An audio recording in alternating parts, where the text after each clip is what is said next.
മുസ്ലിം league വിചിത്രമായ ഒരു കുരുക്കിലാണ് അകപ്പെട്ടിരിക്കുന്നത്. നിലവിളക്ക് കത്തിക്കണോ വേണ്ടയോ എന്നതാണല്ലോ മുസ്ലിം ലീഗിനെ സംബന്ധിച്ച് ഈ നാട്ടിലെ ഏറ്റവും വലിയ ആഗോള പ്രശ്നം.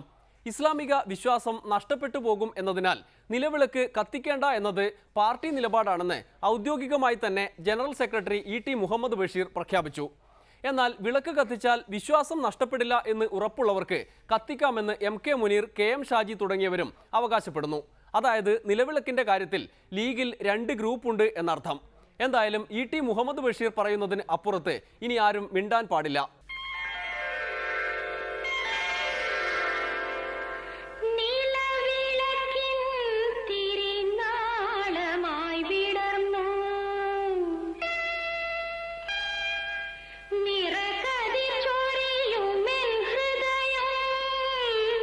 എത്രയോ കാലമായിട്ട് നിലവിളക്ക് കൊളുത്തുന്നവരുണ്ട്, കൊളുക്കാത്തവരുണ്ട്. നാട്ടിലൊരു അപകടം സംഭവിച്ചിട്ടില്ല.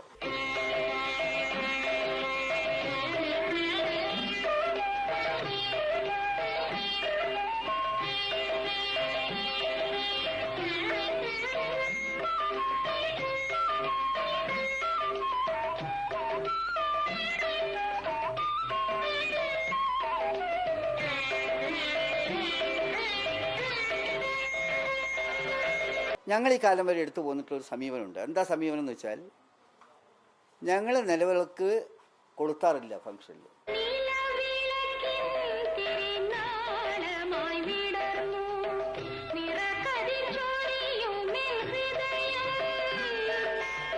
ഞങ്ങളത് ചെയ്യാറില്ല.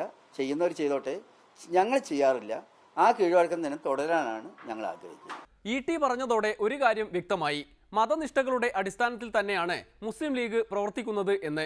എന്നാൽ അക്കാര്യം എം.കെ. മുനീറിനെയും കെ.എം. ഷാജിയെയും ഒന്നും ബോധ്യപ്പെടുത്താൻ നേതൃത്വത്തിന് കഴിഞ്ഞിട്ടില്ല എന്ന് വേണം കരുതാൻ. അത് തികച്ചും വ്യക്തിപരമാണെന്ന വാദമാണല്ലോ അവർ ഇപ്പോഴും ഉന്നയിക്കുന്നത്. എന്നാൽ മായിൻ ഹാജിയെ പോലുള്ള ഔദ്യോഗിക പക്ഷക്കാർ പാർട്ടി തീരുമാനപ്രകാരം കത്തിക്കാൻ പാടില്ല എന്ന കാര്യം ആവർത്തിക്കുന്നു.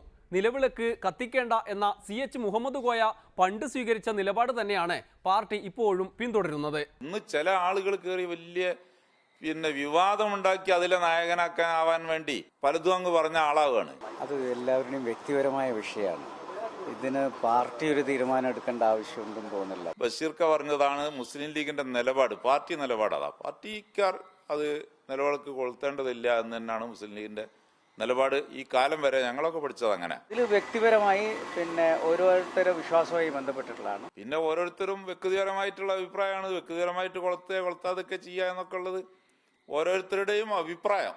ഒരാൾക്ക് ഇത് ചെയ്യുന്നതിൻ്റെ ഭാഗമായി വിശ്വാസം നഷ്ടപ്പെടില്ല, ഞാൻ വിശ്വാസിയാണെന്ന് തോന്നുന്നുണ്ടെങ്കിൽ അയാൾക്കത് ചെയ്യാം. അല്ലാത്തവർക്ക് അവരുടെ വിശ്വാസം കൊണ്ടു നടക്കാനുള്ള അധികാരമുണ്ട്. നിർബന്ധിക്കാനുള്ള യാതൊരു അധികാരവും ആർക്കും ഇല്ല. പാർട്ടിയെ റെപ്രസെന്റ് ചെയ്യുന്നവർ ഇത് ചെയ്യേണ്ടതില്ല എന്ന് തന്നെ ബഷീർക്ക ഇ.ടി. പറഞ്ഞ അത് തന്നെയാണ് ശരി. പാർട്ടിയിൽ ഇത് സംബന്ധിച്ച് കത്തിക്കരുത് എന്നുള്ളൊരു തീരുമാനം ഉണ്ടായിട്ടില്ല, കത്തിക്കണം എന്നുള്ള തീരുമാനം ഉണ്ടായിട്ടില്ല. പല കാര്യങ്ങളും അങ്ങനെ തീരുമാനിക്കാത്ത പല കാര്യവും പാർട്ടി പണ്ടേ തുടർന്ന് വരുന്നുണ്ട്. അതിപ്പോൾ തുടരുന്നുണ്ട്, അത് മാറ്റാനും തീരുമാനിച്ചില്ല. മാർക്സിസ്റ്റ് കമ്മ്യൂണിസ്റ്റ് പാർട്ടി എല്ലാവരും കത്തിക്കണം എന്നുള്ള പ്രമേയം എടുത്തിട്ടുണ്ടാവും. അപ്പോൾ പിന്നെ എന്തിനാ ലീഗ് മാത്രം അങ്ങനെ പ്രമേയം എടുക്കാൻ പറയുന്നത്? C.H. എടുത്തൊരു നിലപാട് മാറ്റാൻ മുസ്ലിം ലീഗ് തീരുമാനിച്ചിട്ടില്ല. മുനീർ പറഞ്ഞ മാതിരി യോഗം ചേർന്ന് നിലവിളക്ക് കൊളുത്തേണ്ടതില്ല എന്ന് തീരുമാനിച്ചു. കുറച്ചു പേരെ എല്ലാ കാലത്തും പറ്റിക്കാം, എല്ലാരെയും കുറച്ചു കാലത്തേക്കും പറ്റിക്കാം. പക്ഷേ എല്ലാരെയും എല്ലാ കാലത്തും പറ്റിക്കാൻ പറ്റില്ല. ഒന്ന് ചുമ്മാ കുറച്ച് നല്ലവരുടെ ഇടയിൽ ഒരു ചീത്തയാള് വന്നാൽ ചീത്തയാള് നല്ലവനാകുകയല്ല ചെയ്യുന്നത്, നല്ലവരും കൂടി ചീത്തയാകുകയാണ് ചെയ്യുന്നത്. ഈ പാലിൽ പാഷാണം കലക്കുന്നത് പോലെ. നിർത്തിയിട്ട് പോടാ. മനുഷ്യനോട് പ്രാന്ത് പിടിച്ചിരിക്കുമ്പോഴാണ് അവരൊരു തത്വം പറച്ചില്. തീവ്ര നിലപാടുകാർ കടുപ്പിച്ചു പറഞ്ഞാൽ മുനീറും ഷാജിയും ഒക്കെ മിണ്ടാതിരിക്കും. പക്ഷേ അവരിപ്പോഴും വ്യക്തിപര സിദ്ധാന്തത്തിൽ ഉറച്ചു നിൽക്കുകയാണ്.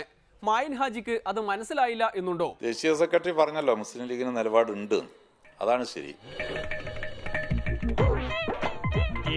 നിലവിളക്ക് ചടങ്ങുകളിൽ, ഗവൺമെന്റ് ചടങ്ങുകളിലും മറ്റ് ചടങ്ങുകളിലൊക്കെ നിലവിളക്ക് കൊടുക്കുക എന്ന് പറഞ്ഞാൽ അതൊരു സമുദായത്തിന്റെ ആരാധനയുമായി ബന്ധപ്പെട്ട, അല്ലെങ്കിൽ പട്ടാപകല നടക്കുന്ന ഒരു ചടങ്ങിൽ നിലവിളക്ക് കൊടുത്ത് കത്തി. ഞങ്ങൾ ലൈറ്റിന് എതിരൊന്നല്ല, വെളിച്ചത്തിനും എതിരല്ല. ഞങ്ങൾ വിളക്ക് കത്തിക്കും. അത് നിലവിളക്ക് കത്തിച്ചിട്ട് ലൈറ്റ് കിട്ടുക വെച്ചാൽ അത് കത്തിക്കും, അതിനൊന്നും ഞങ്ങൾ എതിരില്ല. പക്ഷെ പട്ടാപ്പകല് ട്യൂബുകൾ ഇങ്ങനെ കണ്ണഞ്ചിക്കുന്ന പ്രകാശം പരത്തുന്ന ഒരു വേദിയിൽ സൂര്യന്റെ വെളിച്ചവും അതിന്റെ പുറമെ ലൈറ്റിന്റെ വെളിച്ചവും ഇത് കടങ്കഥയുടെ ഉത്തരം ഏതാണ്ട് എനിക്ക് സിയച്ചിന് ശേഷം ആരും കൊളുത്താറില്ല. പിന്നെ ആരെങ്കിലുമൊക്കെ സ്വകാര്യത്തിലൊക്കെ ഇങ്ങനെ കൊളുത്തുന്നത് പിന്നെ അവര് സ്വന്തം നിലക്ക് കൊളുത്താറുണ്ട്. അതൊരു വിവാദമാക്കേണ്ട കാര്യമില്ല എന്നുള്ള പാർട്ടി ഒന്നും ചർച്ച ചെയ്തിട്ടില്ല അവര്.